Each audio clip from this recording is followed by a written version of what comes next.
Hi everyone, welcome to this week. This week we're going to be learning the subjunctive, the present subjunctive. All right. So we'll begin by reviewing the indicative, which we're familiar with, and then we'll introduce the subjunctive, which uses the basic formation. All right. So let's talk about the subjunctive a little bit first. All right. So in general, it's going to express uncertainty or doubt. The indicative that we know about expresses certainty. Right. So I like Latin, indicative.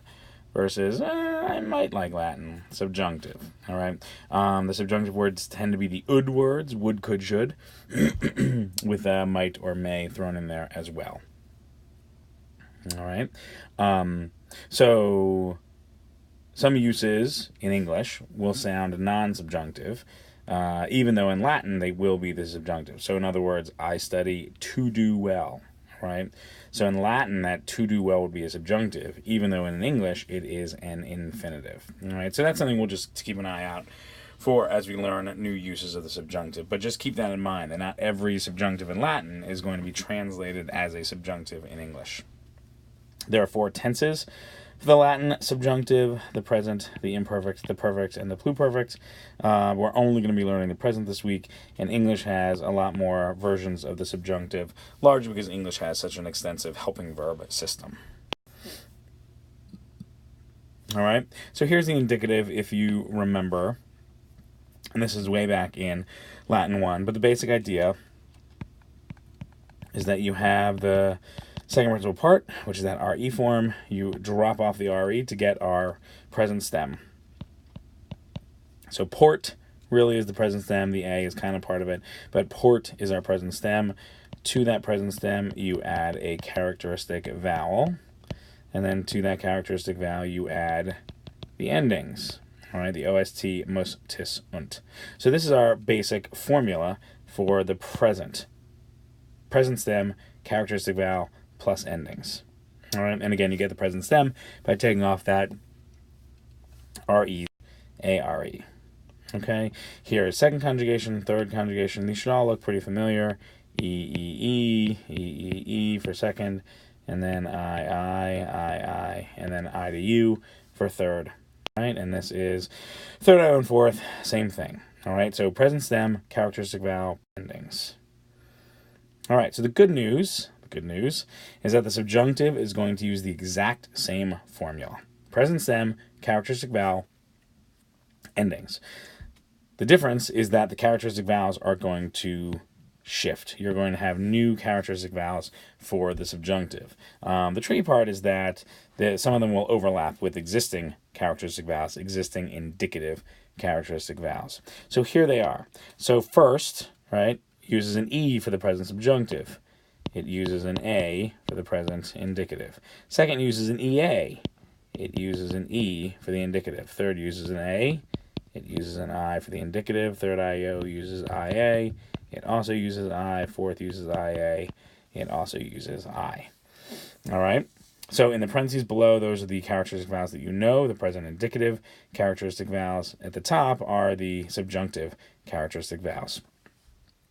There are a number of fun little sentences that help you remember the new characteristic vowels. So like, we eat a giant pizza. Excuse me. We beat a liar. Right, is another one. We beat a giant liar. You can always throw giant in there to get the third IO in there. All right. So these are just useful for remembering what the new characteristic vowels are. Everything else is the same basic formation, the way you get the present stem, the formula, present stem plus characteristic vowel plus endings. The endings are going to be the same. All right. Your OST, mus, tis, und. All right. The subjunctive will use the M instead of the O for the first person singular, but otherwise everything is the same, and it works the same way for both active and passive. All right, so this is what it looks like in action. So the present subjunctive of porto, and again, remember the indicative is porto, portas, portat.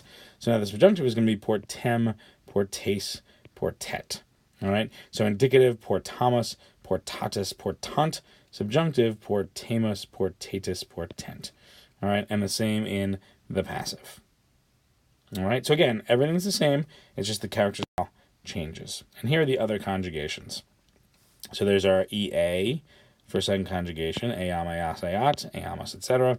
There's our a for third, as, at, amas, atas, ant, and then our iam for third, io, and fourth, eam, eas, eat, eamus, eatus, eant. All right, now, the one thing you have to watch out for is that if I have portat, all right, or versus ponat, note that they still use the same characteristic vowel and ending, but they are very different forms. So ponat, because it is third conjugation verb, is present subjunctive. Portat, because it is a first conjugation verb, is present indicative. And like we've seen with nouns, with overlapping endings, there is no way to tell those apart without knowing their vocab information, without knowing that those are first conjugation verbs, porta, portare, and third conjugation verb, pono, ponera. That's the only way to know one is subjunctive and one is indicative. Unfortunately, the E makes it even more complicated. So now I have portet, docet, and ponat. All right.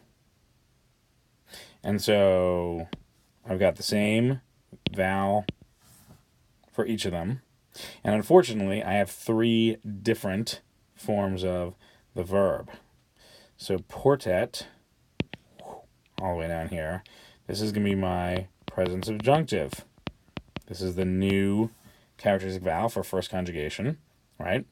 So that's our present subjunctive. Docet is my present indicative. That's a good old-fashioned second conjugation verb. So that E is just present indicative. And then ponat, if you remember, because it is third conjugation, is future indicative. All right? So in other words, with the E, we have three different possibilities, all dependent on vocab information / conjugation, and all dependent on you knowing that, there being nothing in the form itself to tell those apart. So you have to be real careful now about vocab as we add in the subjunctive because it complicates things. All right? So just keep those in mind. All right, some examples. Any Cubs fans out there?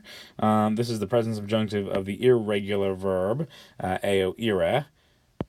What I loved about this is that it actually made it into Wrigley Field. All right, a little Latin, or at least near Wrigley Field, visible from Wrigley Field. A little Latin in Major League Baseball. And then, of course, if you want your sweatshirt / swag, you can get it there. All right, so Cotuli are the Cubs, little bears. All right, the UL is a diminutive, makes it smaller. So eamus, let's go. All right, so emus would be the indicative, we are going or we go. Eamus, the subjunctive, let's. All right, this is a funny tweet that uses the present subjunctive nicely. All right, so apparently this guy's Apple, his what is it, iTunes store? Yeah, some sort of iTunes store, one of those stores. Looks like the App Store. Anyway, looks like it's showing up in Spanish instead of in English. And so he says, non intelligo cor Apple, videator putare me Hispanice loqui. So I don't understand why Apple seems to think that I speak Spanish. All right, but for our purposes, videator, there's our present subjunctive verb. All right, so that's what that present subjunctive looks like in action. And as I said at the beginning, at the outset, note that that is a subjunctive in Latin that is not translated into a subjunctive in English. I don't understand why Apple seems, there's the videator, and that's just a straight old indicative verb in English. And there'll be differences like that in languages. All right, this is a crests. I can't remember which one it is. So, vitam habeant et abundantia. So to live life, or to have life, and to have life more abundantly. All right. That's that to that we talked about in the very beginning. This subjunctive in Latin is translated as an infinitive in English. But there again is that present subjunctive, a second conjugation subjunctive. All right, and that ea, is the indicator. All right, so all we're doing here is identifying indicative or subjunctive. For better or for worse, the only way to do this is to know the vocab information of the verbs. You need to know what conjugation these verbs belong to know what they are. Some of them are more straightforward than others. So for instance, number 2, that EA, that's pretty much going to be a second conjugation subjunctive. So I can just write subjunctive there. That U automatically is going to be indicative because the U does not show up in any subjunctive forms. Now this ostendat, right, that's one of those A's, and we have to know whether that's a first conjugation verb or a third conjugation verb. I will tell you that it is a third conjugation verb, so that makes it subjunctive, whereas in number 1, that same A, because it's a first conjugation verb, is going to be indicative. All right. So as I said, you have to know conjugations for most of these, and if you need to look them up, look them up. But it's good practice in seeing how important it is to know the conjugation for identifying in versus subjunctive. All right, let's take a look at this week's news. All right. So we've got sentences here. All right, and you are identifying whether verbs are indicative or subjunctive, plus their conjugation, person, and number. And what I've done is I've told you how many verbs. So in number 1, you have 3 verbs that you're looking for. All right. In number 2, you have 3 verbs that you're looking for. All right. And you just write those down. And you're skipping number 8. All right. So in other words, in number 1, we wamus, memus, all right, and astimemus. So all 3 of those are going to be subjunctive, and I believe, yep, all 3 of those, oh wait, I got to do conjugation. So we wamus is third, amemus is first, astimemus is first, and then they are first person plural. All right, and I'll leave the rest to you, but that is the idea.